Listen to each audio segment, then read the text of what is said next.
News cast में आपका बहुत बहुत स्वागत है। मैं हूं आपके साथ नीलम दुबे। चलिए रुक करते हैं आज की बड़ी खबरों का। फतेहपुर जनपद में भांग की सरकारी दुकानों में मादक पदार्थ खुलेआम बेचा जा रहा है, जहां नवयुवक नौजवान बूढ़े सभी नशे के आदी हो रहे हैं, जिसका दुष्प्रभाव समाज और पढ़ने लिखने वाले बच्चों पर पड़ रहा है।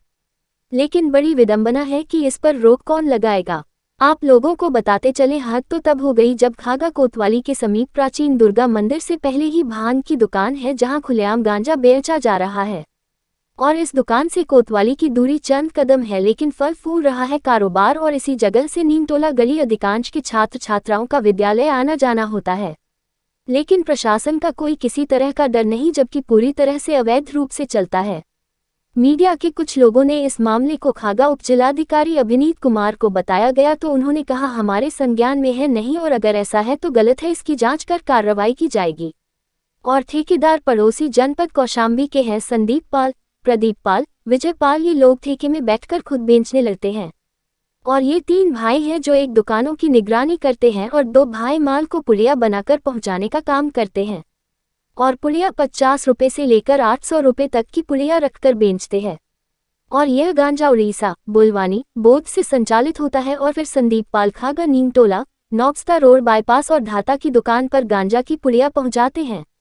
इन्होंने बताया कि नीचे से लेकर ऊपर तक महीने में देकर चलाते हैं दुकान, ऐसे नहीं। और बता दें आप लोगों को कि जब गांजा और शराब पीता है और नशे में पड़े रहते हैं रोड किनारे, और बहुत बार तो एक्सीडेंट भी हो जाते हैं। लोगों को बड़ी उम्मीद है खागा शासन और प्रशासन से कि मादक पदार्थ पर रोक लगाई जाए, और ना कि सच्चाई दिखाने वाले पर कार्रवाई करने को सोचे।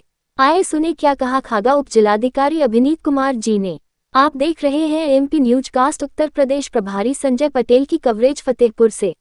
खागा कस्बे से लेकर के ग्रामीण क्षेत्रों तक में ये अवैध मादक पदार्थ की बिक्री जोरों पर चल रही है, जिससे युवा पीढ़ी की जो कमज़ोर हो रही है। तो इस पर क्या कहेंगे आप?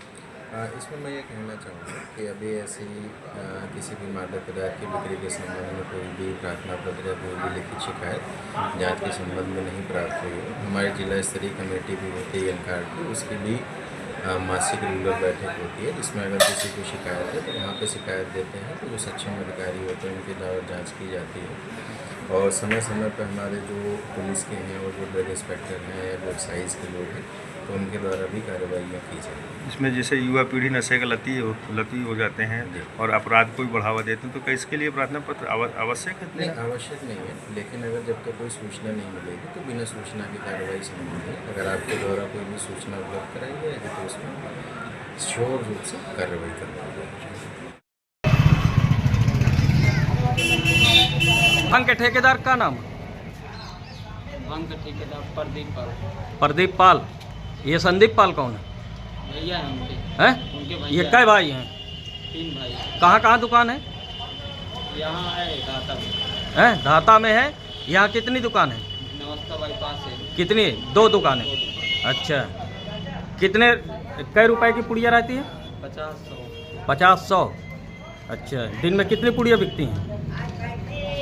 3,000। ये कौन सा गांजा है? केमिकल वाला है कि? गांजा बेचा तो गुंडाई करते हैं, ये हाल है। हैं? ये कब आते हैं ठेकेदार? कब आते हैं?